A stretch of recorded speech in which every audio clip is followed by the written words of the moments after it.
স্বাগত চট্টগ্রাম প্রতিদিনের সঙ্গে আছি আমি মেহেরুন্নেসা মেঘলা। এবারে পুরো খবর। ঈদুল আজহার ছুটি শেষে ফিরতে শুরু করেছেন কর্মজীবী মানুষ, তাই সকাল থেকে চট্টগ্রাম রেল স্টেশনে দেখা গেছে উপচে পড়া ভিড়। এদিকে আজও চট্টগ্রাম থেকে ময়মনসিংহগামী ট্রেনের শিডিউল বিপর্যয়ে দিশেহারা যাত্রীরা। আবু জাবেদের ছবিতে চট্টগ্রাম থেকে নয়ন বড়ুয়া জয়ের রিপোর্টে বিস্তারিত। পবিত্র ঈদুল আজহার দীর্ঘ ছুটি শেষ সোমবার থেকে সরকারি বেসরকারি অধিকাংশ প্রতিষ্ঠানের কার্যক্রম শুরু হওয়ায় বন্দরনগরী চট্টগ্রামে ফিরতে শুরু করছেন শিক্ষার্থী সহ কর্মজীবী মানুষ। তবে এবার ফিরতি যাত্রায় অন্য বছরের মতো ট্রেনে তীব্র চাপ না থাকায় ভ্রমণ অনেকটাই নির্বিঘ্ন ও স্বস্তিদায়ক হয়েছে বলছেন যাত্রীরা। আলহামদুলিল্লাহ আমাদের ঈদ যাত্রা খুব নির্বিঘ্নে হয়েছে, আমরা খুব সুন্দরভাবে ঈদ কাটাই, বাড়ি থেকে আসতে পারছি, সবাইকে নিয়ে ঈদ কাটছি। অন্যদিকে চট্টগ্রামে যারা ঈদ করেছেন তারাও ফিরছেন ঢাকা সহ বিভিন্ন কর্মস্থলে।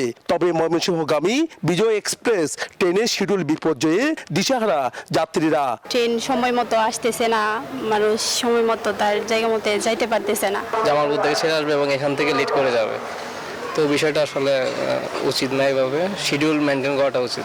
স্টেশন মাস্টার বলছেন নানা জটিলতায় এই একটি মাত্র ট্রেন ছাড়া অন্য ট্রেনে নেই কোনো শিডিউল বিপর্যয়। শুধু বিজয় ছাড়া প্রায় সব ট্রেনে মোটামুটি শিডিউল মাফিকে চলাচল করছে। বিজয় ট্রেনটা আমরা ঈদের আগেও একটু বিপত্তি হয়েছিল এবং ঈদের পরও সেটা র্যাশ রয়ে গেছে। এইদিকে ঈদে যারা বাড়িতে ফিরতে পারেননি তারা এখন ফিরছেন ট্রেনে করে।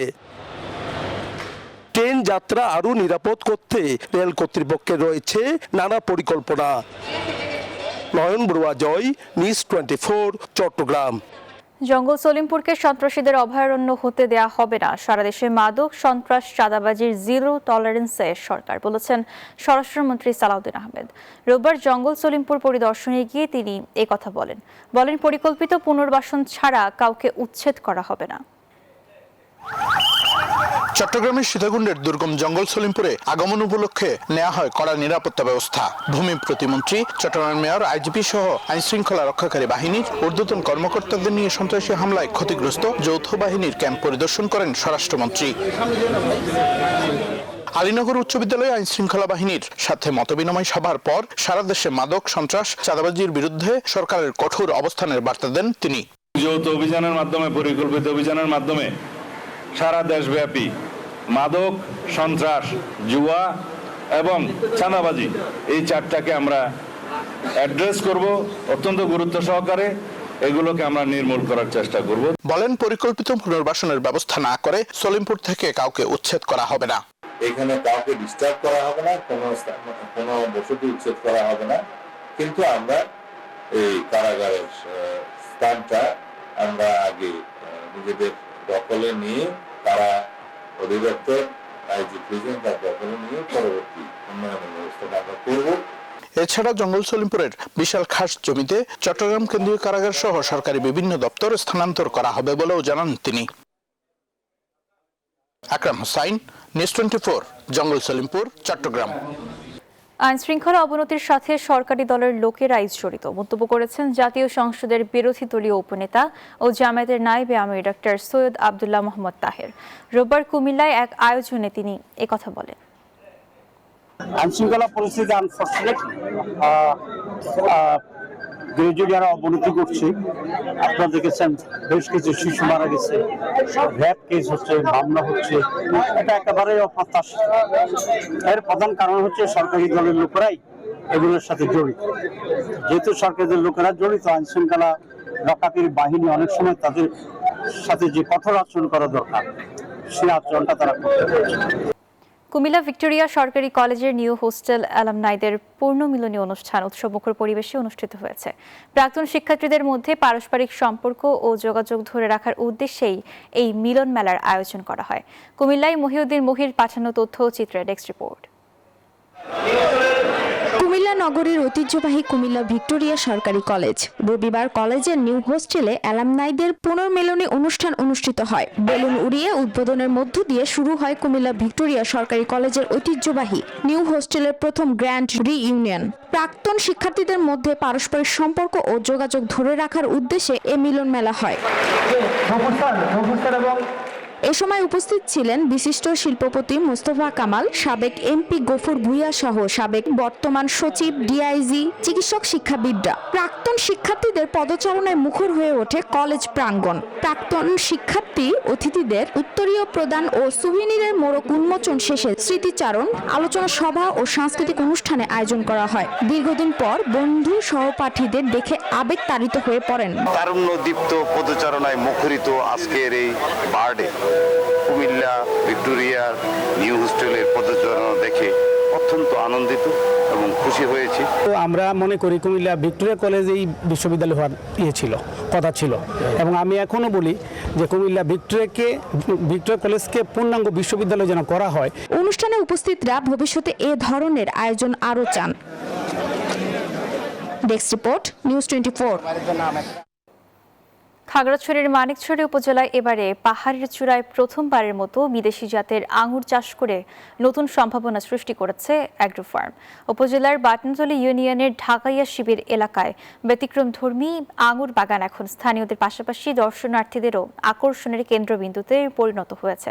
খাগড়াছড়ির প্রতিনিধি জহুরুল আলমের পাঠানো তথ্যচিত্রে ডেস্ক রিপোর্ট।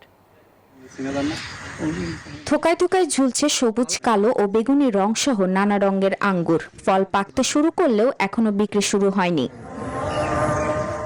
পাহাড়ের 160 শতক জায়গায় China red rose, early summer black, shine Muscat, summer black grape ও কুইন নিনা সহ অন্তত 23 জাতের আঙ্গুরের পরীক্ষামূলকভাবে চাষ হচ্ছে। যেসব জাতের ফলন সবচেয়ে বেশি এসেছে সেসব গাছে গ্রাফটিং ও রুট পদ্ধতিতে আঙ্গুরের চারা তৈরি করে বাণিজ্যিকভাবে চাষাবাদের পরিকল্পনা করছেন বাগান কর্তৃপক্ষ। আমরা যে চাষটা করেছি সেটা পরীক্ষামূলক। এখানে আমরা অনেকগুলো জাত করেছি, এখানে চাষ করেছি যেটা জাত ভালো হবে, এই পাহাড়ের পরিবেশের সাথে অ্যাডজাস্ট হবে, সুমিষ্ট হবে, সেই জাতগুলো আমরা গ্রাফটিং করে আমরা সেই জাতগুলোকে ফাইনালি সিলেক্ট করে চাষ করব। আঙ্গুর বাগানে কর্মসংস্থান সৃষ্টি হওয়ায় খুশি স্থানীয়রা। এ পর্যন্ত যে ফলনগুলো আসলো এটা আমার মনে হচ্ছে আশানুরূপ। আমাদের আশেপাশে সবার কর্মসংস্থান হয়েছে এই আঙ্কুর বাগানে আর কি। এই বাগানে আমাদের এলাকার অনেক যুব সমাজ যারা আছে সবাই এই বাগান থেকে এখানে কাজবাজ করে। সঠিক জাত শনাক্ত করে বাণিজ্যিকভাবে চাষাবাদ করলে কৃষি খাতে নতুন সম্ভাবনা আসবে বলে জানান এই কর্মকর্তা। খাগড়াছড়ি পাহাড়ের যেখানে পানি আসলে নিষ্কাশনের সুনিষ্কাশিত ব্যবস্থা আছে এবং বায়ু, জলবায়ু এবং বৃষ্টিপাত সবকিছুই আঙ্গুর চাষের জন্য উপযোগী। আমরা যদি বাণিজ্যিকভাবে চাষাবাদ করি আঙ্গুরের সম্ভাবনা রয়েছে। দুর্গম পাহাড়ের প্রত্যন্ত এ জনপদে গড়ে তোলা আঙ্গুর বাগানটি পাহাড়ের কৃষি ও অর্থনীতিতে নতুন মাত্রা যোগ করেছে বলছেন স্থানীয়রা। Desk report, news 24। ফেনীর কৃষকরা আধুনিক উচ্চ ফলনশীল ব্রি ধান 96 চাষ করে বাম্পার ফলন পেয়েছেন।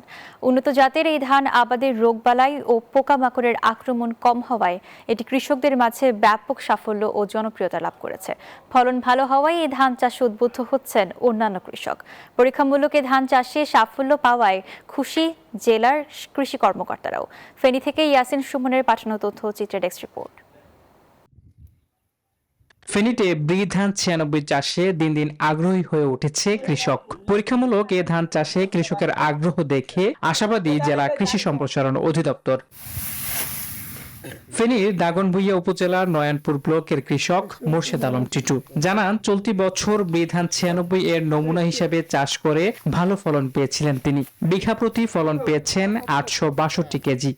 বিধান 96 এটা আমি করছি, এই 2 বছর আমি এটা করতেছি, অনেক ভালো ফলন হয় এবং আমি সব কৃষককে অনুরোধ করতেছি আপনারা এই ধান করবেন। উপজেলা কৃষি অফিস থেকে বিধান 96 বড়তে আমি করেছি, আলহামদুলিল্লাহ ফলন ভালো। আমি কৃষি অফিস থেকে যে সাহায্য সহযোগিতা পাই, 96 ধান ফসল ভালো হয়েছে, আমরা খুশি। ব্রি 96 ধান চিকন হওয়ায় চাহিদা বেশি বলে জানায় কৃষি সম্প্রসারণ অধিদপ্তর। বিধান 96 এটি আসলে আমাদের বিধান 28 এই জাতটির একটি বিকল্প জাত এবং এটির দানা চিকন। তো দিন দিন আমাদের এই ফেনী জেলায় কৃষক এটির প্রতি আগ্রহ দেখাচ্ছে। ফেনীতে ব্রি ধান 96 চাষে ভালো আয় করতে পারবে কৃষক, এমনটাই মনে করছে জেলার কৃষি বিভাগ। Desk report, news 24। আর এই ছিল নিউজ 24 চট্টগ্রাম প্রতিদিনে। এতক্ষণ সঙ্গে থাকার জন্য ধন্যবাদ।